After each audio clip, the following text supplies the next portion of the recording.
तो रशिया को फिर वही इश्यूज शुरू होते हैं कि अगर नाटो आके बैठेगा तो मेरे लिए इश्यूज क्रिएट हो।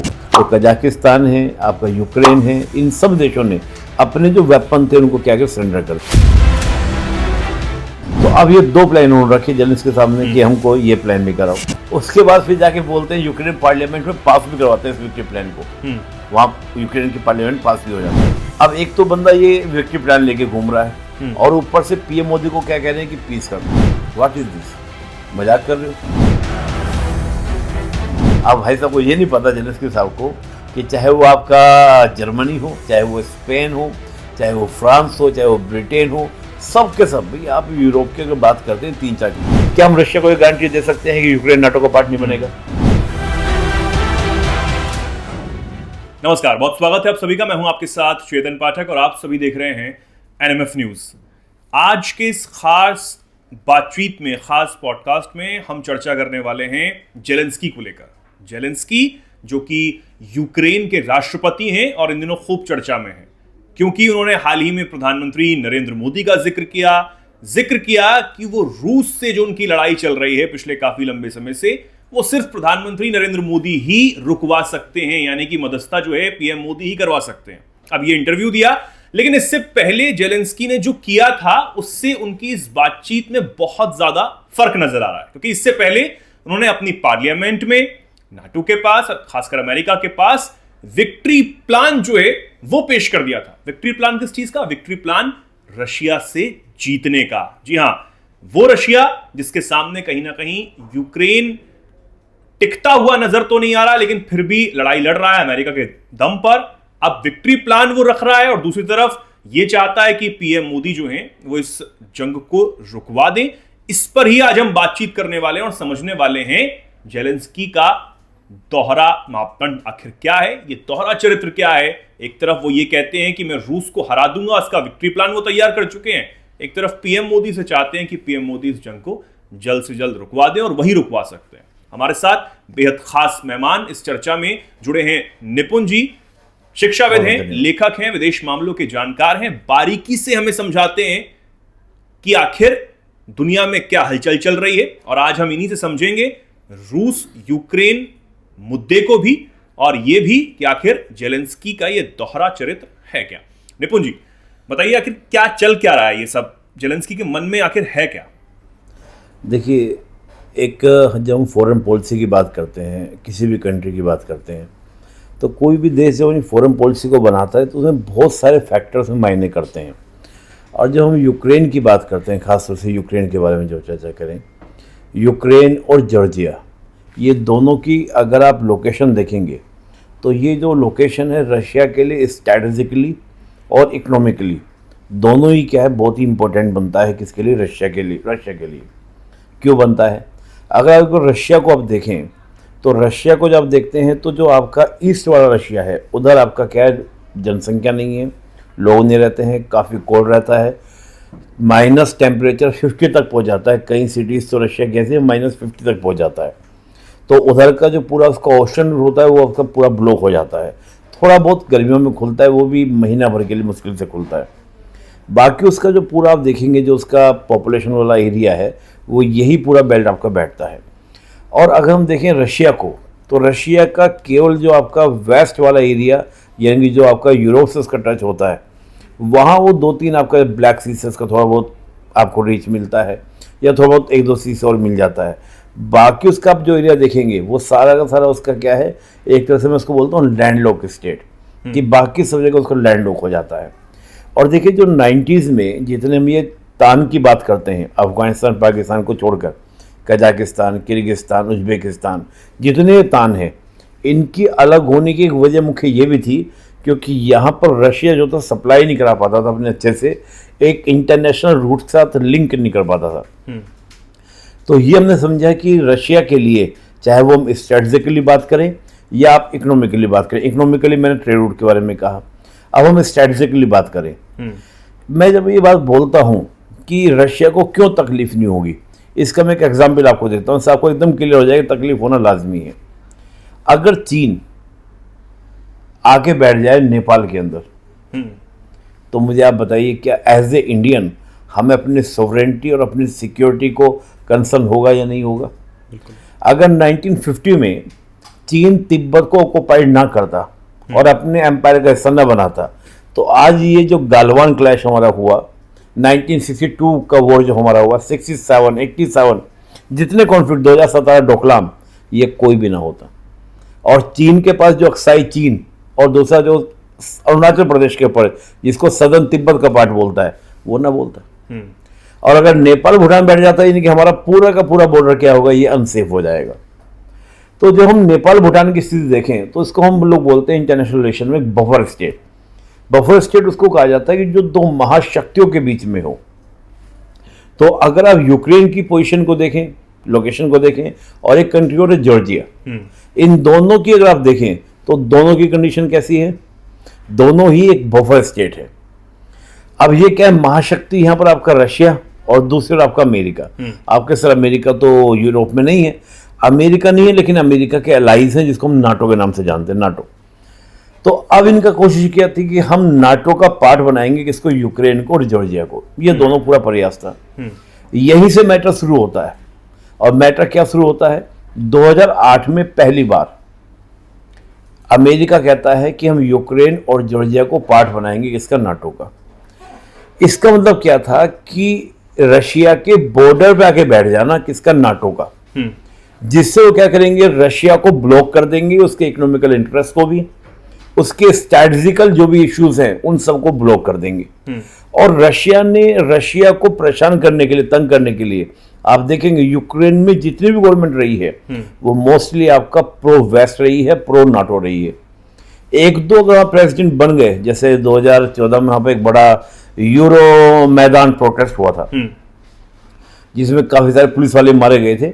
मैं उन प्रेसिडेंट का नाम बोल रहा हूँ, याविन कोचिव शायद नाम था, यानुकोविच कोविच को जो नाम है, उनके खिलाफ प्रोटेस्ट हुए। स्थिति ये हो गई कि उनको भागकर रशिया जाना पड़ा क्योंकि वो प्रो रशिया थे। तो हमेशा आप देखेंगे यूक्रेन के अंदर अमेरिका ने कोशिश की प्रो अमेरिका गवर्नमेंट रहे, अगर नहीं रहती तो उनको नाटो में पार्ट बनाया जाए। तो जब इस प्रकार की एक्टिविटीज होती हैं तो ऑलरेडी रशिया ने 2008 में सबक सिखाने के लिए यूक्रेन को भी और जॉर्जिया को भी, जॉर्जिया पे अटैक किया था, 2008 की मैं बात कर रहा हूँ। और जब अटैक किया तो साउथ ऑस्ट्रिया और साथ में अबकाजिया, इनको एक इंडिपेंडेंट स्टेट बना दिया रशिया ने। हालांकि दुनिया आज भी ये मानती है कि ये जो है अबकाजिया और साउथ ऑस्ट्रिया, ये पार्ट किसका है, जॉर्जिया का है। लेकिन अगर हम इनकी बात करें तो इनको फुल्ली ऑटोनोमस चलाते हैं, वहां पे गवर्नमेंट इनकी अपनी है, जैसे ताइवान एक तरह से मान लीजिए आप, जस्ट लाइक ताइवान। तो जॉर्जिया के माध्यम से यूक्रेन को मैसेज दिया कि अगर तुम भी ऐसा कुछ करोगे तो हम तुमको भी क्या करेंगे, ऐसे सबक सिखाएंगे।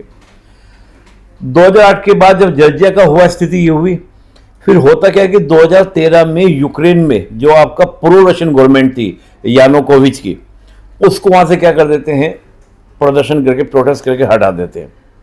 वो भागकर रशिया आते हैं। उसके बाद रशियन फोर्सेस घुसती हैं कहां पर, आपको यूक्रेन के अंदर, और क्रीमिया को ऑक्युपेशन कर लेती है, ऑक्युपाइड कर लेती है, और कीमिया को आज रशिया का पार्ट बना लेती है। और कीमिया के माध्यम से वो आपका जो पूरा एक ओशन रूट है पूरा ब्लैक सी के अंदर, उस पर कंट्रोल आपका रशिया का हो जाता है। इस इंसिडेंट के बाद दो समझौते होते हैं। अमेरिका उसमें बैठता है, उसमें जेलेंस्की बैठते हैं, मतलब यूक्रेन बैठता है, रशिया बैठता है, यूके बैठता है, सारे कंट्रीज बैठते हैं। उसको हम कहते हैं आईआर की भाषा में मिन्स्क समझौता। और ये दो समझौते हैं, मिन्स्क 1, मिन्स्क 2, जिसमें डील फाइनल हो जाती है कि हम नाटो का हिस्सा नहीं बनाएंगे। लेकिन इस मिन्स्क समझौते के बाद फिर दोबारा बात शुरू कर देते हैं, अनेकों मंचों पर बात शुरू कर देते हैं कि भाई हम लोग नाटो का पार्ट बनाएंगे। खुद यूक्रेन कहता है मैं नाटो का पार्ट बनूंगा। तो रशिया को फिर वही इश्यूज शुरू होते हैं कि अगर नाटो आके बैठेगा तो मेरे लिए इश्यूज क्रिएट होगा।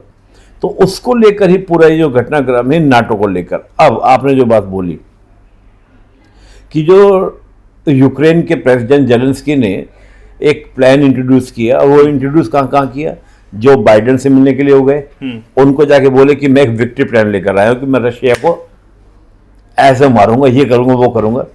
बाइडेन ने कहा क्या लाए हो भाई, दिखाओ जरा तुम क्या लाए हो ऐसा विक्ट्री प्लान जो हमारे समझ में नहीं आ रहा है। कहा ये दो तरीके हैं, पहला तरीका आप मुझे नाटो में मेंबर बना लो, या फिर आप मुझे रिटर्न में दे दो कि हम नाटो का जैसे ही वो रुकेगा हम आपको नाटो का पार्ट बना देंगे। एक तो तरीका ये है। दूसरा कहा अच्छा दूसरा बताओ, दूसरा क्या, चलो सुन ली तुम्हारी बात, दूसरी बताओ। तो उन्होंने कहा कि मुझे आप न्यूक्लियर वेपन बनाने की परमिशन दे दो। Nuclear weapon. अब ये न्यूक्लियर वेपन की बड़ी इंटरेस्टिंग कहानी है। अगर हम 90 से पहले जाते हैं तो उस समय Ukraine also the part of the Russia, और रशिया के बहुत सारे जो न्यूक्लियर वॉर हेड हैं वो यूक्रेन में डिप्लॉयड थे ऑलरेडी। यूक्रेन, कजाकिस्तान, ये 2-3 देश में डिप्लॉयड थे। जब 90s में ये सब अलग हो गए तो अमेरिका ने, चीन ने भी, फ्रांस ने, ब्रिटेन ने, इन सबको कहा कि भाई तुम अपने जो न्यूक्लियर वेपन को सरेंडर कर दो, क्योंकि अमेरिका को टेंशन हमेशा रही है कि न्यूक्लियर वेपन का क्या ना हो, आपका एक्सपेंशंस ना हो, ज़्यादा फैले नहीं पूरी दुनिया में, क्योंकि फैलेंगे तो अमेरिका को कहीं ना कहीं, अब जैसे नॉर्थ कोरिया है लगातार धमकी देता है अमेरिका को, लेकिन अमेरिका कुछ कर नहीं पाता। क्यों? क्योंकि नॉर्थ का एटॉमिक वेपन है।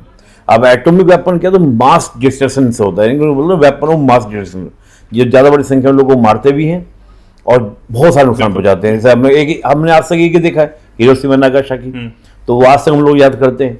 तो नॉर्थ कोरिया को छेड़ेगा तो अमेरिका, अगर नॉर्थ कोरिया खत्म भी हो जाएगा, लेकिन नॉर्थ कोरिया ने एक भी मारा तो अमेरिका को अच्छा खासा नुकसान हो जाएगा, तो जिंदगी भर फिर आगे कई साल तक याद करेंगे।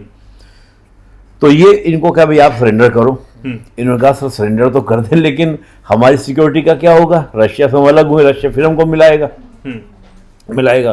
तो अमेरिका ने कहा तुम टेंशन मत लो, वी सिक्योर यू, हम तुम्हें सिक्योरिटी देंगे। तो कजाकिस्तान है, आपका यूक्रेन है, इन सब देशों ने अपने जो वेपन थे उनको क्या सरेंडर कर दिए। लेकिन एक बड़ी इंटरेस्टिंग बात है, इंटरनेशनल रिलेशन में जब हम लोग बात करते हैं ना, तो यहाँ पे जो गारंटी होती है कि सिक्योरिटी की गारंटी, आपकी सॉवरेनिटी की गारंटी, दैट इज NPT। क्योंकि ये कोई मायने नहीं करती है, हर कंट्री पर नेशनल इंटरेस्ट के आगे अपने सारे जो वैल्यूज होते हैं, इसको लोग मोरल वैल्यूज, ये सब भूल जाता। कोई भी कंट्री सब धरे के धरे रह जाते, सब धरे रहते हैं, नेशनल इंटरेस्ट को लेकर काम करते हैं। तो अब ये 2 प्लान उन्होंने रखे जेलेंस्की के सामने कि हमको ये प्लान लेकर आओ, और केवल बाइडेन के सामने नहीं रखे हैं, इन्होंने प्लान कहाँ पर रखे हैं, आपका नाटो के सामने भी गए, पूरे नाटो के जो एक मीटिंग होती है उस मीटिंग में जाके बोले, फिर EU में जाके बोले, EU की मीटिंग में जाके बोले कि सर मैं ये प्लान लेकर आया हूँ। उसके बाद फिर जाके बोलते हैं यूक्रेन पार्लियामेंट में पास भी करवाते हैं इस विक्ट्री प्लान को, वहाँ यूक्रेन की पार्लियामेंट पास भी हो जाता है। अब एक तो बंदा ये विक्ट्री प्लान लेके घूम रहा है और ऊपर से PM मोदी को क्या कह रहे हैं कि पीस करा दो। व्हाट इज दिस, मजाक कर रहे हो? एक तो तुम रशिया को तोड़ने की बात कर रहे हो, रशिया को मारने की बात कर रहे हो, तुम पिद्दी से हो, मतलब सिंपल सी बात समझिए, एक बफर स्टेट है, बहुत छोटा सा है, और कहाँ आपका रशिया एकदम, आप देखिए जस्ट लाइक ए उसको elephant size, Russia just like elephant size, और ये जस्ट लाइक दिस। ऐसा कंट्री जो बफर स्टेट होता है कभी भी, देखिए एक बड़ी इंटरेस्टिंग मैं IR की थ्योरी में ले जाना चाहूँगा ताकि दर्शकों का आपको क्लियर हो। जो छोटे जैसे भूटान है जैसा आपका है, और मैं कई बार जब क्लास में पढ़ाता हूँ बच्चों को तो मैं एक बड़ा उदाहरण देता हूँ। मैं अपने गांव का उदाहरण आपको देता हूँ जहाँ से मैं बिलोंग करता हूँ, गांव नहीं, छोटे सिटी। तो वहाँ पे एक हमारे बड़े परिवार वाले लोग हैं, उनका बड़ा घर है, और बड़ा घर है, साथ में वो अपने घर के बाहर गार्ड वार्ड भी रखते हैं, पूरा एकदम सिक्योरिटी प्रोटेक्ट रखते हैं। उन्हें ये रहता है कि हमें सब लोग मोहल्ले में बस चौधरी साहब कहें, नमस्कार कहें, भाई साहब कहें, वो सब वो खुश रहते हैं, वो इसी बात में। हमारा उतना तबका नहीं था कि भाई जितना उनका एकदम दमखम था, बस हमें इतने कहा भाई साहब नमस्कार। होता ये था कि जब हम अपने घर को जाते भी सब बस बोल के जाते थे, ताऊ हम जा रहे घूमने, ध्यान रखवाइए घर का, बस। तो वो जो 2 गार्ड थे ना जो उनके गेट पे खड़े होते थे, वो हमारे घर की रखवाली करते थे, जस्ट लाइक। आप समझिए आप, भूटान को क्या जरूरत है सेना बनाने की? भूटान अगर भारत से अच्छे संबंध रखे तो भारत ऑलरेडी इसको सिक्योरिटी देगा, क्योंकि भारत को तो सिक्योरिटी रखवानी ही पड़ेगी, क्योंकि बिग साइज है, we have the lot of potential. अब यूक्रेन कह रहा है, जो ये भूटान या नेपाल, यूक्रेन जैसे देश, ये आज के वर्ल्ड में जो एक नेशन की थ्योरी है जिसको हम लोग स्टेट बोलते हैं, इस स्टेट में एक वर्ड यूज़ किया था सोवरेंटी। ये अपनी सोवरेंटी को लेकर कि हम अपनी सोवरेंटी, लेकिन एक छोटा स्टेट कैसे अपनी सोवरेंटी को प्रिजर्व कर सकता है? क्या ताइवान अपनी सोवरेंटी को प्रिजर्व कर सकता है? नहीं कर सकता है, कितना भी कर ले। क्या अमेरिका ताइवान को जब अटैक करेगा, ठीक है, चीन एक कैलकुलेशन कर रहा है। देखिए जो इंटरनेशनल रिलेशन होते हैं भी कॉस्ट और बेनिफिट के एनालिसिस पर होते हैं। चीन ये देख रहा है कि अगर मैं अटैक करता हूँ, ताइवान को मिलाता हूँ, तो ताइवान जो मुझे मिलेगा लेने के लिए ज़्यादा खर्चा तो ना करना पड़ जाए। वो चाह रहा कि कम तो साथ दे रहा, लेकिन ऐसा ना हो कि अमेरिका बहुत खुलकर आ जाए। वो चाहता है कि अमेरिका उलझा रहेगा तो वो यहाँ पर नहीं आएगा। देखिए 1962 में जैसे उसने अटैक किया चीन ने, कब किया? जब क्यूबा में मिसाइल क्राइसिस चल रहा था, किसके बीच? रशिया और अमेरिका के बीच। चाइना ने एकदम एग्जैक्ट सही समय समझा और 20 अक्टूबर को हमको अटैक कर दिया। उसी अक्टूबर के मंथ में क्यूबा क्राइसिस हुआ था, ताकि अमेरिका रशिया कोई भी इंडिया और चाइना के वॉर में ना पाए। तो चाइना उस वेट को जिससे क्या होगा कि उसको कम खर्चे में ताइवान उसको आ जाएगा। जैसे इसको हम बोलते हैं कॉस्ट बेनिफिट एनालिसिस।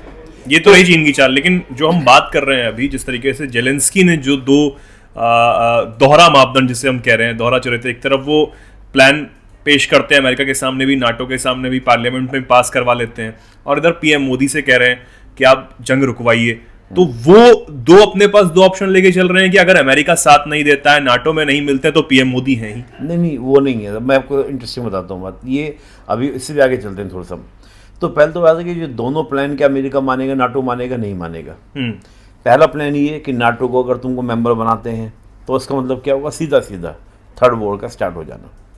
क्योंकि सीधा आपका रशिया के आप गेट पे जाके खड़े हो गए। मैं वजह से आपको एग्जाम्पल दिया ना कि चीन में भूटान आके बैठ जाए, डोकलाम में आके बैठा, चीन हमको टेंशन हो गई, हम 72 डेज का स्टैंड ऑफ कर दिए बिल्कुल डोकलाम को लेकर। तो वही सीधे के फॉरवर्ड से हो जाएगा, तो वो रिस्क अमेरिका भी नहीं लेगा, पहली बात। दूसरा, न्यूक्लियर वेपन दे दे, ये तो कतई पॉसिबल नहीं है कि अमेरिका सारी दुनिया को कह रहा है कि न्यूक्लियर वेपन को नहीं बनाना, और कल को आप यूक्रेन को न्यूक्लियर वेपन दे देते हैं तो लोडिंग गन आप पकड़ा रहे हैं किसके हाथ में, जो पागल बच्चा है, जस्ट लाइक पाकिस्तान। उसको ये नहीं पता कि भाई आप अपनी कंडीशन को देखें। आज भारत है, भारत ताकत अर्जित कर रहा है, लेकिन चीन से हम भिड़ तो नहीं गए कि नहीं चीन की हिम्मत कैसे हो गई, हमारे बॉर्डर पर आगे बैठ गए, हम लड़ गए। ये कहानी कर रहा है। हमने डिप्लोमेटिक तरीके से चीज़ों को सुलझाया। ये काम तो यूक्रेन भी कर सकता था। भाई आप वॉर के बाद भी तो पीस करते हैं ना, पीस टॉक करते हैं, तो वॉर से पहले तो पीस टॉक हो सकते थे ना। जब मिक्स 1 मिक्स 2 समझौता रशिया ऑलरेडी कर चुका था, तो आपने क्यों नहीं किया? तो न्यूक्लियर वेपन देने वाला नहीं है अमेरिका, ये पॉसिबिलिटीज़ नहीं है। अब बात होती है कि भारत का पक्ष इसमें कहाँ से आता है, भारत को क्यों लेकर आते हैं। ये उनको पता है कि जो मैंने समझो विक्ट्री प्लान लगे, सब कोरी बकवास, सब कुछ होने वाला नहीं है, ऐसा कुछ भी नहीं होगा, दिस रियलिटी। और यूक्रेन अपनी सोवरेनिटी और सिक्योरिटी बना कर रखे, ये भी पॉसिबल नहीं। बफर स्टेट जो स्मॉल साइज स्टेट हो, वो इस प्रकार की अपनी कभी भी सोवरेनिटी का दावा कर ही नहीं सकता है। पहली ये क्लियर हो जाए कॉन्सेप्ट हमारा। अब यहाँ भारत को क्यों लाया गया? अभी देखिए अमेरिका जो है, अभी जो इस समय का वर्ड आप देखेंगे चेतन जी, वो क्या है आपका, एक क्योस की स्थिति है, एक ट्रांजिशन फेज से गुजर रहा है। अमेरिका चाहता था वर्ड यूज़ कर रहा हूँ, चाहता है नहीं चाहता था कि ये मेरे लेड क्या रहे, पूरा वर्ल्ड रहे, हेजोनोमस मेरा रहे, मैं क्या रहूँ, पूरी दुनिया का सुपर पावर रहूँ। चीन और रशिया ने इसको चैलेंज करना शुरू किया। अब देखिए ये दो ही देश हैं। रशिया काफ़ी साल तक साइलेंट रहा 90 के बाद। क्यों? क्योंकि रशिया पावर नहीं था। रशिया के ऊपर ही बहुत सारे सेक्शन लगाते थे पहले भी, जैसे आपके और भी देशों को जो उसके बॉर्डर वाले इस एरिया हैं, कंट्रीज हैं, लाटविक नेशंस हैं, उन तीनों को नाटो में शामिल किया। रशिया शांत रहा। लेकिन जब रशिया ने अपने आप को देखा कि भी जितना हम शांत रहेंगे तो ये नाटो को विस्तार करते रहेंगे और यूक्रेन जॉर्जिया में चले जाएंगे, तब रशिया ने रेस्पॉन्ड करना शुरू किया और चाइना करने को साथ मिला। तो ये दोनों कंट्री अब कहते हैं कि जितना भी आप वर्ल्ड में आप देख रहे हैं, चाहे वो आपका यूएन हो, वो WTO हो, वर्ल्ड बैंक हो, IMF हो, they are the America led groups. America led के हैं आपके सारे NSG हो, जितने भी आप देखेंगे सब अमेरिका के द्वारा बनाएंगे। हम इनको क्या डिस्ट्रॉय करेंगे, हम इनके जगह नया लाएंगे, जैसे ब्रिक्स लेकर आए, SCO लेकर आए, आप देखिए न्यू डेवलपमेंट बैंक लेकर आए, और PM मोदी ने ब्रिक्स में न्यू डेवलपमेंट बैंक की तारीफ भी की है। अभी हम यहाँ पे नोएडा में बैठे हैं, तो इन गाजियाबाद से आप देखते हैं जो चलता है आपका एक जो ट्रेन बनी है मेरठ के लिए पूरी चलिए, वो आपका न्यू डेवलपमेंट बैंक के द्वारा ही फंडेड है पूरा। भारत में करीब 20 प्रोजेक्ट है जो न्यू डेवलपमेंट बैंक के द्वारा फंडेड है। तो भारत खुद उसकी ब्रिक्स बैंक का काफ़ी लाभ ले रहा है। अब ब्रिक्स करेंसी की बात चल रही है। चलिए, तो आज जो वर्ल्ड चल रहा है पूरा क्या होगा, एक बाइपोलर बनाने का प्रयास है कि कौन किसके पाले में है। अमेरिका देख रहा है कि मैंने इंडिया को बहुत पंपिंग की, इंडिया को न्यूक्लियर डील दिया, इंडिया के साथ कॉम का सा डील, लेमोआ डील, बहुत सारी डील अमेरिका ने की है। ऐसी डील की है अमेरिका ने कि जैसे हमारे जितने भी आपके नेवल बेस कैंप हैं, हमारे जितने भी आपके नेवी के जो हमारे अड्डे होते हैं, उन सबको यूज़ कर सकता है अमेरिका, और ऐसे अमेरिका के भी सब यूज़ कर सकता है इंडिया। तो ये सीधा चाइना के लिए क्या हो, टेंशन की बात होती है कि भाई अगर अमेरिका भारत के सब नेवी अड्डों को यूज़ करेगा, जो भी नेवल बेस कैंप्स हैं, तो सीधा हमारे क्या नज़दीक आके बैठ जाएगा अमेरिका। मेरी बात समझ बात को। तो ये बात चाइना को चुभती है, ये बात रशिया को चुभती है, और ये दिक्कत दोनों को देशों को होता है। अब अमेरिका का आप देखिए, तो अमेरिका देख रहा है कि यार मैंने पूरा पंपिंग किया, भारत को हर तरह से मदद किया, हर तरह से हेल्प किया, लेकिन ये हमारी बात नहीं मान रहा। ये नहीं कह रहा कि रशिया से तुम दूर हो जाओ, कह रहे कि रशिया को अग्रेशन कंट्री को तुम नहीं मान रहे हो, हम क्या रशिया से तेल मत खरीदो, ईरान से तेल मत खरीदो, भारत नहीं मान रहा है, भारत ईरान के साथ भी चावार पे काम कर रहा है। तो उनका ये था कि जो इंडिया ने एक इमेज बनाई है, इमेज क्या बनाई है कि we are a culture super power, हम एक सिविलाइजेशन है, हमने युद्ध नहीं बुद्ध दिया है। तो जो इंडिया ने एक अपनी पूरी फ्रेमिंग की है, उस फ्रेमिंग को कहीं ना कहीं डेंट पहुंचाओ ताकि इंडिया क्या रहे, कंट्रोल में रहे। अब कनाडा का मुद्दा उठा, फिर ये अब जेलेंस्की क्या कह रहे हैं, जो उन्होंने एक इंटरव्यू जो अखबार को दिया उसमें क्या बोल रहे हैं, उन्होंने कहा कि पीएम मोदी शांति की बात तो करते हैं, लेकिन करते हैं ज़मीन पे क्या कर रहे हैं, टोन था उनका ये। इसको मैं कहूँगा ना जैसे टोंट क्या देते हैं, या एक कहते हैं ना कि एक तंज कसना, हिंदी में बोले हैं तंज कसना, कि आप शांति की बात कर रहे हैं लेकिन धरती पे करके दिखाओ ना, ज़मीन पे करके दिखाओ ना शांति। ये जेलेंस्की कह रहे हैं कि मोदी कहते हैं लेकिन ज़मीन पे करके दिखाओ शांति, कैसे होगी शांति। तो ये जो अमेरिका ने उसको पुश किया है जेलेंस्की को कि भाई तुम जो है थोड़ा सा इंडिया की इमेज को डेंट पहुंचाओ, और यही काम कनाडा का, देख अपने इनकी इंटरनल पॉलिटिक्स है वो तो है ही, लेकिन अमेरिका के द्वारा ये कहीं ना कहीं इंडिया की इमेज को डेंट पहुंचाने को, ताकि इंडिया अमेरिका कंट्रोल में रहे। आप देखते तमाम रिपोर्ट, आप देखिए हंगर रिपोर्ट निकाली है कि इन्होंने, जिसमें श्रीलंका और पाकिस्तान में हमसे अच्छी स्थिति दिखाई जा रही है। फ्रीडम रिपोर्ट आते हैं, फ्रीडम ऑफ मीडिया जो रिपोर्ट आती है उसमें बेटर स्थिति किसकी दिखाई जा रही है, पाकिस्तान की, अफगानिस्तान की। हमसे अच्छा वहाँ पे क्या फ्रीडम ऑफ मीडिया है, हद हो गई। चलिए, तो ये सब चीज़ें पूरा एक डेंट पहुँचाने पर, ऐसा कि जो इंडिया की एक इमेज, क्योंकि देखिए इंडिया के पास वो है जो किसी के पास नहीं है, रशिया के पास, अमेरिका के पास कोई सिविलाइजेशन नहीं। दुनिया की सबसे पुरानी सिविलाइजेशन दो ही है, इंडिया और चाइना। चाइना बड़ी पुरानी सिविलाइजेशन और हम भी पुरानी, बाकी साइड मेसोपोटामिया वगैरह कहाँ है, ये सब इराक विराक बन गए, इस्लाम यहाँ पर आ गया, कहाँ है मेसोपोटामिया, खत्म हो गया सब। तो जितने आप देखेंगे पर्सिया, अब ईरान देखिए, ईरान में क्या आपका पर्सिया, कहाँ तो पर्शियन एम्पायर, तो पर्शियन एक सिविलाइजेशन थे, खत्म हो गई पूरी। तो आप देखेंगे सब खत्म, हम दोनों यहाँ पे बैठे हुए हैं। तो ये हमारी आइडेंटिटी है इंडिया और चाइना। लेकिन अब भारत के लिए जिस तरीके से आप बता रहे हैं कि जेलेंस्की ने जो बोला प्रधानमंत्री नरेंद्र मोदी के लिए कि पीएम मोदी ये चाहते हैं कि आप पीस रखिए, किसी भी बॉर्डर पर हमेशा पीस हो, लड़ाई ना हो, जो युद्ध, क्योंकि ब्रिक्स सम्मेलन में भी जब प्रधानमंत्री गए तो उन्होंने द्विपक्षीय बैठक में रशिया के साथ भी यही बात की कि ये युद्ध पर क्या चल रहा है, इस पर स्थिति जो है सामान्य होनी चाहिए, बंद होना चाहिए। लेकिन जब इससे पहले यूक्रेन में प्रधानमंत्री जाते हैं तब भी बहुत अच्छी तस्वीरें उनकी सामने आई थी जेलेंस्की के साथ, तब भी जेलेंस्की, क्योंकि तस्वीरें जब हम भी चर्चा करते हैं, तस्वीरें बोलता है, तस्वीरों में काफी कुछ होता है। एक इंटरेस्टिंग बात आपने बोली, जेलेंस्की जब वहाँ गए, जैसे ही मोदी से मिले जेलेंस्की और मीडिया ने उनसे पूछा कैसा रहा, तो उन्होंने क्या कहा कि इंडिया के बड़े अच्छे पीएम हैं, और उन्होंने कहा कि अगर चाहे इंडिया रशिया को पुतिन को औकात में ला दे, तो कैसे ला दे, तेल खरीदना बंद कर दे। इस बार भी उन्होंने ये बात बोली है कि आप रशिया से जो सस्ता तेल है ना वो खरीदना बंद कर दीजिए, रशिया से वेपन लेना बंद कर दीजिए, रशिया अपना भी क्या हो जाएगा, घुटने में आ जाएगा। अब ये बताइए, अब ये बोली जेलेंस्की की नहीं है, ये बोली अमेरिका की है। अब ये जो बात उन्होंने बोली है, अब आप समझिए बात को, इंटरेस्टिंग बात देखिएगा, हमें कोई कंट्री सस्ते में तेल दे रहा है, इनको दिक्कत है इस बात को। यूरोप ने बड़ी ढीला किया, हमने क्या किया, उसने क्रूड ऑयल हमको मिलता है, उसको रिफाइन करते हैं, फिर इन देशों को हमने दिया। पिछले साल भी यूरोप के देशों ने हल्ला किया था कि तुमने हमको रशिया का तेल बेच दिया और मुनाफा कमाया, क्या दिक्कत है भाई, तुम भी तो करते हो। और दूसरी बात ये आपका, हमने कहा भी कि जो यूरोप की प्रॉब्लम हो तो रशिया एशिया की प्रॉब्लम नहीं है, पहली बात। दूसरी बात, आप देखिए फ्रांस, जर्मनी, ब्रिटेन, ये सारे कंट्री हाई मतलब महंगा एनर्जी खरीद कर अपनी इकोनॉमी को क्या करें, डेंट पहुंचा रहे हैं। तो हमको कहीं सस्ता मिला, और वो तो डेवलप कंट्री है, वो तो संभाल लेंगे। हम क्या है, डेवलपिंग कंट्री हैं, हमारा पॉपुलेशन साइज बहुत ज़्यादा है, हमारे पास ऑप्शन ही नहीं है, वो तो फिर भी एक बार सर्वाइव कर जाएंगे। वो रोड, सिंपल भाषा में रोटियाँ तो खा लेंगे वो। हमारे यहाँ पर अगर आपका एनर्जी हमारे यहाँ महंगा हो जाए, यही पेट्रोल जो 100 चल रहा है 200 रुपये पहुँच जाए, हालत क्या होगी देश के अंदर, यहाँ पे पॉलिटिकल क्राइसिस क्रिएट हो जाएगा, लोग सड़कों पे आ जाएंगे, रिवोल्यूशन हो जाएगा, क्योंकि लोगों को खाने को नहीं होगा, सब चीज़ महंगी हो जाएगी, डबल हो जाएंगी, कैसे चलेगा काम, उनका चल जाएगा। तो हम सस्ता लेने में क्या दिक्कत है। और अभी इसी बीच में एक बड़ा इंटरेस्टिंग, उन्होंने एक बात और बोली कि भारत जो है रशिया को देख रहा है, जबकि यूरोप का साइज डबल है, और अगर यूरोप ने भारत संबंध खराब कर ली तो क्या होगा, भारत ये नहीं सोच रहा है। ये जेलेंस्की का स्टेटमेंट है। अब भाई साहब को ये नहीं पता, जेलेंस्की साहब को, कि चाहे वो आपका जर्मनी हो, चाहे वो स्पेन हो, चाहे वो फ्रांस हो, चाहे वो ब्रिटेन हो, सब के सब, भाई आप यूरोप की अगर बात करते हैं 3-4 कंट्री, जर्मनी, फ्रांस, ब्रिटेन, ये मेन पावर है। हालांकि अभी स्थिति ये क्या है, चाहे फ्रांस की आप बात करें, चाहे जर्मनी की बात करें, चाहे आप ब्रिटेन की, सब में इकोनॉमिकल क्राइसिस है।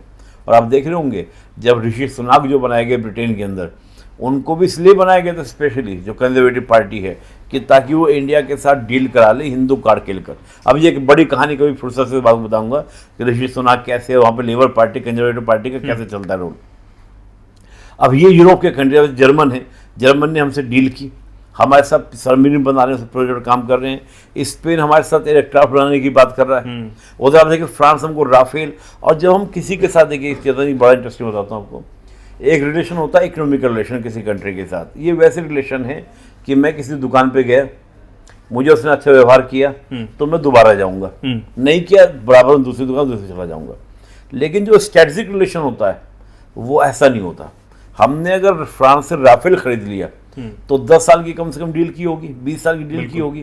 कैसी डील की होगी कि भाई राफेल में कभी भी कोई दिक्कत आएगी तो फ्रांस के मैकेनिक आएंगे, इंजीनियर्स आएंगे और उसको ठीक ठाक करके जाएंगे। बात समझ रहे हैं? ये जो आप देख रहे हैं एयरक्राफ्ट की जो इतनी वैल्यूज होती हैं, जैसे हम लोग कहते हैं भाई इतने महंगे एयरक्राफ्ट क्यों हैं, रियलिटी में तो लोहा है ना, आयरन है, लेकिन उसकी टेक्नोलॉजी है, उसका मेंटेनेंस है, उन सब के चार्जिंग लगते हैं। जैसे हम गाड़ी में जाते हैं, मान लो आपने कोई भी ब्रांड का गाड़ी लिया तो 3-4 साल तक जब उसकी वारंटी है आपको उस कंपनी का टर्म रहेगा, क्योंकि आप उसका सर्विस कराने जाते रहेंगे, तो टर्म बन गया 3-4 साल का। तो स्ट्रेटेजिक रिलेशन ऐसे ही होता है। तो जब फ्रांस हमारे साथ बना रहा है स्ट्रेटेजिक रिलेशन, जब हमारे साथ स्पेन बना रहा है, हमारे साथ जर्मनी बना रहा है, दैट्स मीन आप किस भी आप पे कह रहे हैं कि यूरोप आपको छोड़ देगा। दैट्स मीन आज इंडिया को कोई भी छोड़ने वाला नहीं है।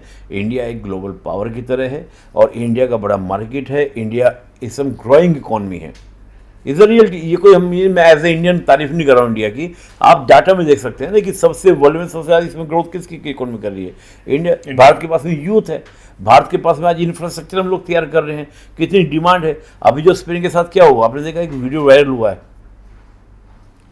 पीयूष गोयल जी के साथ में, वाइस चांसलर, और एक मेट्रो में वो जा रहे थे उसमें, तो उन्होंने कहा कि भाई आप जो हमारे एक ड्रिल मशीन होती हैं ये, मैं कंपनी का नाम भूल गया कौन सी कंपनी जर्मन की है, तो ये जैसे हम लोग मेट्रो बना रहे हैं या हम लोग टनल बनाते हैं तो उसमें वो ड्रिल मशीन होती है जो अंदर से पूरा ड्रिल कर देती है, तो वो जर्मन से हम खरीदते हैं। लेकिन होता क्या है कि उस जर्मन की कंपनी का जो मैन्युफैक्चरिंग है वो होता है चीन के अंदर, और जैसे हम डिमांड करते हैं तो डिमांड करते चीन क्या करता है उसको होल्ड करवा देता है। यही बात बोली पीयूष बंसल जी ने कि भाई चाइना के साथ क्या कर रहे हैं आप लोग। चाइना ने क्या किया कि चाइना ने 97 में उनकी उस कंपनी को बुलाया अपने यहाँ पर, उसकी इंडस्ट्री वहाँ फैक्ट्री लगवाई और सेम 5 साल के अंदर उसकी कॉपी करके अपनी खुद की मशीन बनाना शुरू कर दी।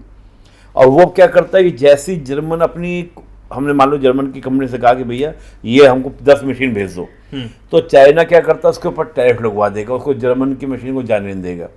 लिहाजा क्या होगा कि जो चीन की जो हमको ड्रिल मशीन है वो हमको मजबूरी में लेनी पड़ती है। अब होता क्या है कि जर्मनी के साथ क्या कर रहा है चीन, अब भारत क्या कह रहा है कि तुम वो ड्रिल मशीन की फैक्ट्री वहाँ क्यों लगा रखी है, इंडिया में आके लगाओ। एक उनकी है इस समय उस कंपनी की, यहाँ पर आपका तमिलनाडु में चेन्नई में एक है, तो भारत के हमारे यहाँ पे लगाओ। और हमें भी ड्रिल मशीन बहुत ज़्यादा चाहिए क्योंकि हम लोग इंफ्रास्ट्रक्चर बहुत काम कर रहे हैं। अभी हमको पूरे पहाड़ों पे नेटवर्क बनाना है, टनल्स बनानी है। मतलब आप देखें जो हम लोग ये एक असम में ब्रह्मपुत्र के नीचे से टनल बना रहे हैं, पानी के अंडर सी जो होता है, अंडर सी हम टनल बना रहे हैं, इन सब के लिए वो ड्रिल मशीन चाहिए। तो अब देखिए जर्मनी खुद परेशान है कि हमने इतना निवेश वहाँ पे कर दिया, इन्वेस्टमेंट कर दिया चीन के अंदर, वहाँ से हमको निकालना है। चीन ने सारी, और इस बात को जब हम चर्चा कर रहे थे तो हमने कहा भी था कि जितना निवेश जर्मनी ने चीन में किया है उसका सिर्फ 20% ही भारत में किया है अब तक। बिल्कुल। अब उसमें क्या हो रहा है कि चीन ने सप्लाई लाइन कंट्रोल कर, वो कैसे करता है जर्मन कंपनी के साथ में कि ठीक है तुमने अगर भारत को ये वाली मशीन भेजी तो कल से स्पेयर पार्ट्स तुमको मिलने बंद हो जाएंगे, जो छोटे छोटे पार्ट्स बनाने के। तो चीन इस तरह से क्या बार्गेनिंग कर रहा है, तो अब ये पूरा वर्ल्ड चीन से परेशान है। यानी कि जर्मनी भी ये समझ गया है कि भारत कितनी बड़ी मार्केट है, बड़ी मार्केट है, ग्रोइंग इकोनॉमी है। और भारत देखिए एक कंट्री के साथ आप देखेंगे डेमोक्रेसी है और एक कंट्री के साथ में क्या है, डिक्टेटरशिप है। तो डेमोक्रेसी एक ऐसी चीज़ है, मैं सर पूछते भी हैं कि सर ये बताइए आप डेमोक्रेसी को लेकर आप इकोनॉमी से कैसे जोड़ देते हैं। डेमोक्रेसी ही इकोनॉमी से जुड़ती है, डिक्टेटरशिप नहीं।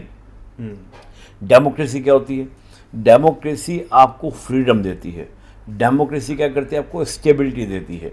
डेमोक्रेसी आपको बहुत सारी चीजें देती है जिससे आप कर सकते हैं, ग्रो कर सकते हैं। अब देखिए मैं इंटरेस्टिंग चीजें देता हूं। इसमें मेरा एक सवाल कि जुड़ जाता है। कई जब हम चर्चा करते हैं, कई लोग ये भी बोलते हैं, आप समाजवाद और साम्यवाद का जब जिक्र करते हैं तो समाजवाद जो कि भारत में है, और आप उस तरीके से कह भी रहे हैं कि डेवलपमेंट ही इकोनॉमी के साथ जुड़ता है, लेकिन जब हम चीन में जाते हैं तो अब ये कहते हैं कि वहाँ साम्यवाद है, डेवलपमेंट इसलिए ही है, ये भी कहते हैं। नहीं, एक्चुअली क्या लोगों ने चीन की व्याख्या ही गलत की है। चीन ने तो साम्यवाद समाजवाद दोनों को आप छोड़ दीजिए 78 में ही छोड़ दिया था। मेरे स्टेटमेंट में ध्यान दीजिएगा। डॉय शॉपिंग जहाँ पे आते हैं चीन के अंदर, कभी मैं डिटेल से आप मेरे से इस बात पे चर्चा कीजिए, चीन के और भारत के विकास की तुलना करते हैं कि चीन इतने आगे कैसे निकल गया। एक दिन समय निकालिए आप भी और मैं भी समय निकालता हूँ, इस पर चर्चा करेंगे लंबी। डॉय शॉपिंग ने 78 में वहाँ पर ओपन इकोनॉमी ला दी थी। नहीं है चीन के अंदर समाजवाद, ये सिर्फ दिखाने का समाजवाद की बात करते हैं, अंदर से कोई समाजवाद वहाँ पे नहीं है। आप देखिए अलीबाबा जैसी कंपनी, बड़ी बड़ी कंपनी आज उनकी हैं, और जितनी बड़ी बड़ी कंपनी आपकी होंगी ये समाजवाद से बड़ी हो ही नहीं सकती हैं। माओ से तुंग जिस समय जब तक जिंदा थे 76 तक, तब तक वो समाजवाद लेके चले। स्थिति क्या हुई थी 57 में? स्थिति 30 लाख लोग मारे गए थे चीन के अंदर अकाल भूख के कारण, साम्यवाद के कारण। वहाँ ग्रेट लीप फॉरवर्ड पॉलिसी लेकर आया था चीन। उस पॉलिसी में यह था कि हम कल्चरली क्या करेंगे, पूरा कल्चर चेंज कर देंगे। वहाँ सब लोग बुद्ध कम्युनिटी को, बुद्धिज्म को मानने वाले लोग थे, उन सबको उन्होंने क्या एथिस्ट बनाया। और साथ ही क्या था कि जो लैंड है, कभी मैं लंबी चर्चा करूंगा, और जमीनों को एक कर देगा कि सब जाके खेती करेंगे बाद में, मतलब समाजवाद के प्रिंसिपल कोशिश की लगाने की। परिणाम क्या निकला? 30 लाख लोग अकाल में मरे गए। 1957 की मैं बात कर रहा हूँ। तो क्या समाजवाद खाक दिया? देखिए कोई भी आइडियोलॉजी, ना तो कैपिटलिज्म ना सोशलिज्म अपने आप में कंप्लीट नहीं है, दोनों में कुछ अच्छी बातें हैं। भारत ने इसी को बनाया जिसको हम लोग मिक्स इकोनॉमी बोलते हैं।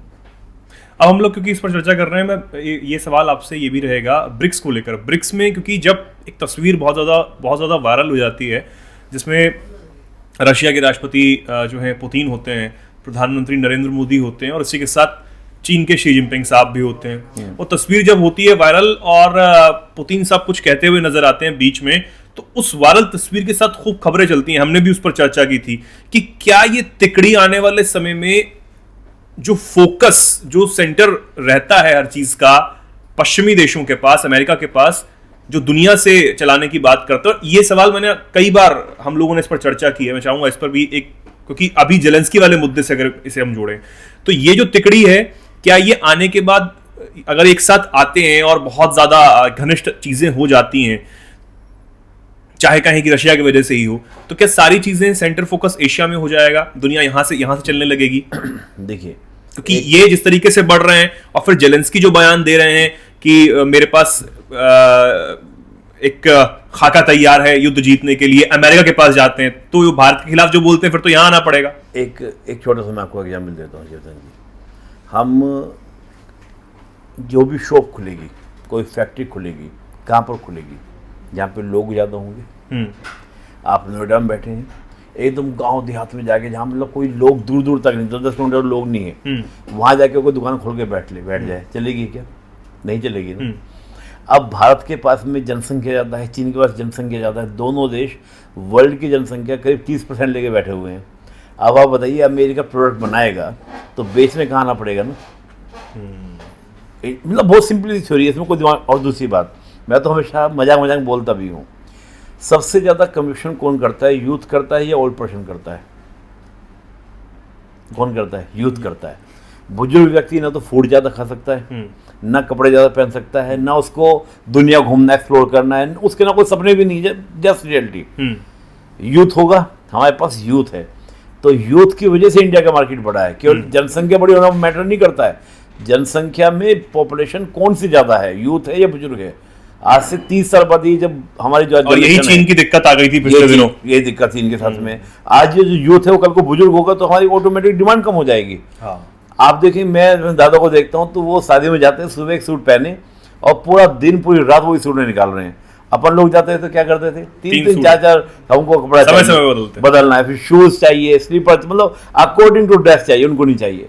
दादा को कोई ज़्यादा चलो घूमने चलते हैं, छोड़ो ना यार, हमको पूरा वर्ल्ड एक्सप्लोर करना है, खर्चा हम लोग कर रहे हैं।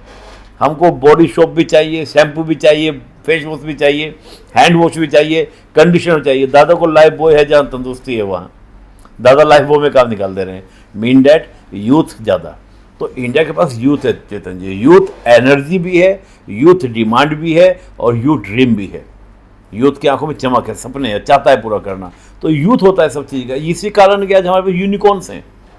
आप देखते हैं हमारे सर्विस सेक्टर में दिक्कत क्या, मतलब मैं एक बस छोटा आपको बता दूं दिक्कत क्या हुई है।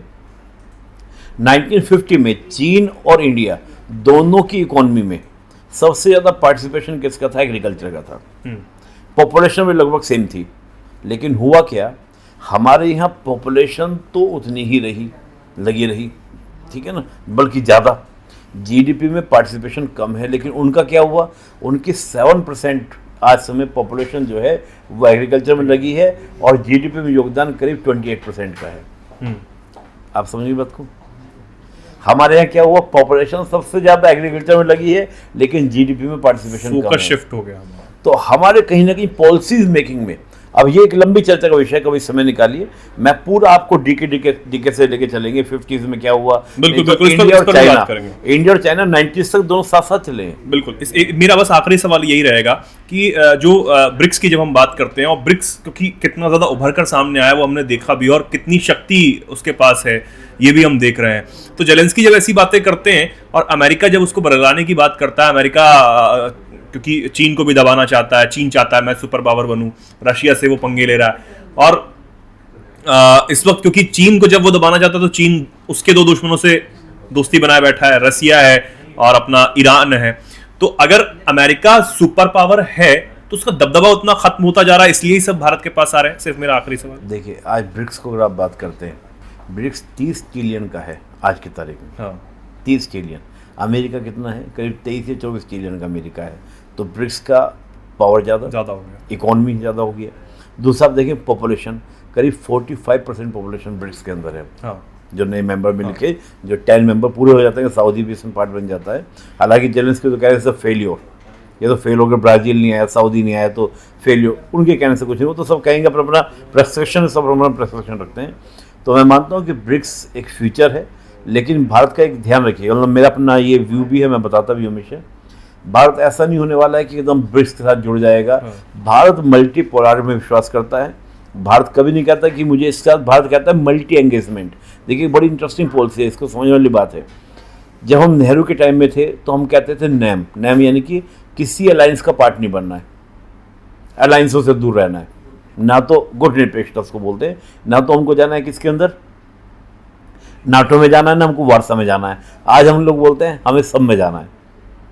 एक कबीर का दोहा मुझे याद आता है, ना कहूँ दोस्ती ना कहूँ बैर। हमारा एक ही मकसद है, वो क्या, जैसे कहते हैं ना एकदम सीधी आँख, क्या नेशनल इंटरेस्ट, हम उस पर काम कर रहे हैं। और एक मैं लास्ट बता दूं आपके दर्शकों को, एक छोटी सी बात मुझे याद आ गई। जेलेंस्की इतना तंज भी करते हैं कि चलो मान लेते हैं मोदी बड़े पावरफुल है, ये वो हैं, 1000 बच्चे मंगवा दो आप रशिया से। क्या था, काफ़ी सारे बच्चे जो है रशिया लेके चला गया अपने यहाँ पर, जैसे अटैक किया तो काफ़ी बच्चे।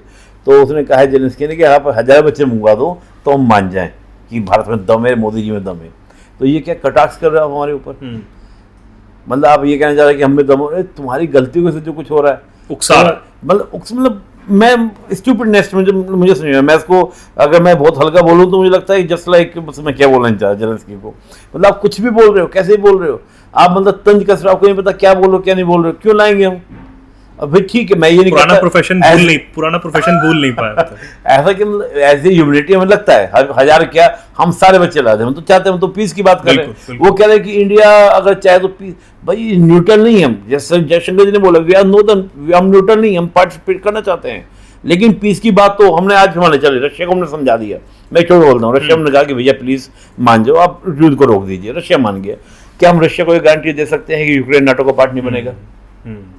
क्या मुझे हमें अमेरिका लिख के दे देगा, यूक्रेन लिख के दे देगा हम नाटो को पार्ट नहीं बनेंगे? हम किस बात पर रशिया से बात करें? हमने क्या कहा, हमने पूरा स्टैंड ये, हम ये चाहते हैं कि रशिया और यूक्रेन दोनों बैठे, बस इतना हमने बोला है। अमेरिका बैठेगा तो वो ना दो बिल्ली के झगड़े में बन गए, वो जो ना बंदर के झगड़े में रोटी वाला मामला है। तो हमने इतना ही कहा है, जो हम आज से बोल रहे हैं कि पाकिस्तान इंडिया की बातचीत तीसरा नहीं आएगा, हमने ये बात बोली है। तुम्हारा झगड़ा तुम बैठ के बात करो, हम इतना कहना चाहते हैं एक टेबल पे बैठो भैया। मोदी जी जब गए यूक्रेन, मोदी जब गए रशिया, यही उन्होंने बात बोली थी, हम इसमें मीडिएटर नहीं बनेंगे, हम कहते बस एक बार बैठो तो सही। तो हमारा सिद्धांत है कि कितनी भी बर्फ क्यों न जमी हो, मिलेंगे, बैठेंगे, दो बातें कहेंगे, दो तू बात मुझे कहना, दो मैं तुझे कहूंगा, कहीं ना कहीं तो बात बनेगी ना। तीसरा आएगा वो अपना बेनिफिट देखेगा। हो क्या रहा है आपका, मैं आप गूगल कीजिएगा, मैं सबको दर्शकों को बोल रहा हूँ, गूगल कीजिएगा, जितनी भी आप देखें यूक्रेन की रिसोर्सेज हैं, उन सब रिसोर्सेज पर अमेरिका कंपनी ने कंट्रोल कर लिया है। ऐसे थोड़ी अमेरिका, एक कैपिटलिस्ट स्टेट अपने, मैं अमेरिका में बोलता हूँ, अमेरिका तो एक ऐसा देश है, मैं बच्चों को समझे क्लास में बोलता हूँ, जब बच्चों को पढ़ाता हूँ, तो कि अमेरिका एक ऐसा देश है, अगर किसी को थप्पड़ भी मारेगा ना, तो थप्पड़ मारने के बाद उससे पैसा भी मांगेगा। वो पूछेगा थप्पड़ मेरे को मुझसे पैसा मांग रहे हो, इसलिए मार रहा हूँ कि मुझे थप्पड़ मारने में एनर्जी लगी है, तो मुझे 2 लीटर जूस पीना पड़ेगा। और वो यूक्रेन से कर रहा है आज जंग। अब यूक्रेन को आप सोचोगे, यूक्रेन फंड कर रहा है, वेपन दे रहा है, क्यों दे रहा है फंड और वेपन? बिना फायदे के नहीं होता भैया, बिना फायदे के नहीं। उसकी जो पूरी आर्म्स इंडस्ट्री उसने वहाँ पे खोल दी है, जाके जग लो भैया वेपन यूज करो, वेपन यूज करो, उनको बेच रहा है, तो पैसा ले रहा है यूक्रेन से। कैसे पैसा ले रहा है? जैसा हुआ था सेकंड वर्ल्ड वॉर में, अमेरिका ने सेकंड वर्ल्ड वॉर में सुपर पावर कैसे बना अमेरिका? पूरा यूरोप में लड़ाई छिड़ी हुई थी, वेस्ट को उसने सपोर्ट करना शुरू किया, वेस्ट और ईस्ट यूरोप लड़ रहा है आपस में, अमेरिका सप्लाई कर रहा है, बदले में उनसे क्या ले रहा है? पहले उनका गोल्ड लिया, उनका पैसा लिया, नहीं मिले तो उनकी जमीनें ली, उनके गोल्ड लिया, सब कुछ लिया। और ये अमेरिका की पॉलिसी हमेशा से रही है कि आप लड़िए, हम आपका साथ देंगे, और ये इजराइल के साथ हो रहा है कि हम आपके साथ खड़े हैं, ये लीजिए, थार्ड सिस्टम लीजिए, ये तमाम चीजें लीजिए, ठीक है। और इस पर जो आज हमने चर्चा की, पहले तो बहुत बहुत धन्यवाद निपुण जी, धन्यवाद इस पूरे मुद्दे को समझाने के लिए, और ये भी बताने के लिए आखिर कि जिस तरीके से जेलेंस्की जो बात कहते हुए नजर आ रहे हैं, वो कितनी हल्की बात है, कि वो क्या कह रहे हैं अमेरिका के बहकावे में आकर, ये शायद उन्हें भी समझ नहीं आ रहा। उम्मीद है कि उन्हें समझ आनी चाहिए, क्योंकि सिर्फ इस जंग में जा रही हैं तो वो जिंदगियां जा रही हैं। और यही बात भारत कह रहा है कि आप चाहे किसी भी स्तर पर जाइए, लेकिन सिर्फ बातचीत कीजिए, और बातचीत ही एक ऐसा माध्यम है जिससे इस समस्या का हल जो है वो किसी सूरत में निकल सकता है। क्योंकि आप जितना उलझ रहे हैं, आप अपना जितना इससे ईगो पे ले रहे हैं, वो सिर्फ जिंदगियों का नुकसान हो रहा है, आपके जो देश के नागरिक हैं उनका नुकसान हो रहा है, आपकी जो क्षेत्रीय चीजें हैं उनका नुकसान हो रहा है। और ये भारत कह रहा है, हालांकि आप भारत पर तंज कसते रहिए, प्रधानमंत्री पर तंज कसते रहिए, उससे कुछ होगा नहीं। अमेरिका जो है वो आपका फायदा उठा रहा है, ये जेलेंस्की को समझना होगा, और ये भी समझना होगा कि रशिया के साथ या फिर किसी भी देश के साथ युद्ध लेने का मतलब है सिर्फ मूर्खता। कि ये जो वर्ल्ड है इस वक्त, जो स्थिति है वो ये है कि आपको ग्रो करना है, अपने आप को ग्रो करना है, और वो कैसे ग्रो करना है ये आप जानिए। आप भारत जैसे बड़े देशों के साथ, संपन्न होते हुए देशों के साथ आपको हाथ मिलाकर चलना है, इसी में आपका फायदा है। लेकिन इस वक्त जो मूर्खता कर रहे हैं, ये वाली बात है कि कुछ समय बाद शायद जेलेंस्की को समझ आए, यही हम चाहते हैं। ठीक है, बहुत बहुत धन्यवाद निपुण जी इस चर्चा में हमारे जुड़ने के लिए, और तमाम जो चीजें उसे बारीकी से मैं समझाने के लिए। और आप दर्शकों को भी बहुत बहुत धन्यवाद, जो तमाम हमारे वीडियोस को पसंद करते हैं, ऐसी जानकारियों को एक दूसरे के साथ साझा करते हैं, देखते हैं, और उस पर तरह तरह के कमेंट भी करते हैं, अपनी बातें भी बताते हैं। और उम्मीद है कि ये भी चर्चा जो है आपको पसंद आई होगी, और इस चर्चा को सुनने के बाद, समझने के बाद, जो भी आपकी राय हो, जो भी आप कुछ कहना चाहते हो, कमेंट बॉक्स आपके लिए खुला हुआ है, कमेंट सेक्शन में आप जरूर बताएं। और अगर कोई टॉपिक आपके दिमाग में हो, जो भी आप समझना चाहते हो, जिस पर बात करना चाहते हो, और किसी चीज को आप नहीं समझ पा रहे हैं, वो कमेंट बॉक्स में हमारे लिए छोड़ें, ताकि हम उस पर आगे बातचीत कर सकें, आपके लिए वीडियोस बना सकें, और आप तक वो चीजें जो हैं सीधे तौर पर पहुंच सकें, और आप उसे समझ सकें। और ऐसी तमाम जानकारियों के लिए, तमाम खबरों के लिए हमारे चैनल के साथ, एनएमएफ न्यूज के साथ जुड़े रहिए, और देखते रहिए हमारा खास कार्यक्रम ग्लोबल चश्मा। नमस्कार।